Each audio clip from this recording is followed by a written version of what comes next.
भारतीय रुपयानं आजवरची निच्चांकी पातळी गाठली असून एका डॉलरची किंमत ही 93.24 रुपयांवर पोहोचली आहे। पश्चिम आशियातील वाढता तणाव, कच्च्या तेलाच्या किमतीत झालेली मोठी वाढ आणि परदेशी गुंतवणूकदारांनी केलेली विक्री यामुळे रुपया कमकुवत झालाय।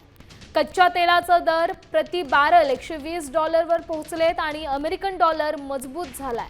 भारतीय चलनावर याचा प्रचंड दबाव निर्माण झालाय आणि याचाच परिणाम महागाईवर होण्याची भीती व्यक्त होती।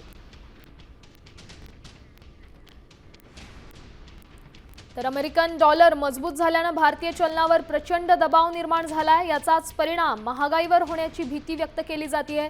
भारतीय रुपयाने आजवरची निच्चांकी पातळी गाठलेली आहे आणि त्याचमुळे सामान्यांसाठी अतिशय महत्त्वाची बातमी म्हणावी लागेल, कारण याच संपूर्ण घटनेचा सामान्यांवरही परिणाम होऊ शकतोय, कारण महागाई वाढण्याची शक्यता आहे। या संदर्भात अधिकची माहिती देत आहेत आपले प्रतिनिधी शिवाजी शिंदे। शिवाजी सर, काय सांगाल? आजवरची निच्चांकी पातळी रुपयाने गाठलेली आहे, त्यामुळे याचा सामान्य माणसावर कसा परिणाम होऊ शकतो? श्यामल, आतापर्यंतची सर्वात मोठी घसरण म्हणावी लागेल। 93.24 एवढं रेकॉर्ड ब्रेक भारतीय रुपया हा घसरलेला आहे। याची महत्त्वाची जर 5 कारणं जर बघितली तर कच्च्या तेलाच्या किमतीमध्ये मोठी वाढ झालेली आहे। एशियात जे युद्ध आणि जिओपॉलिटिकल तणाव आहे ते अत्यंत महत्त्वाचं कारण आहे।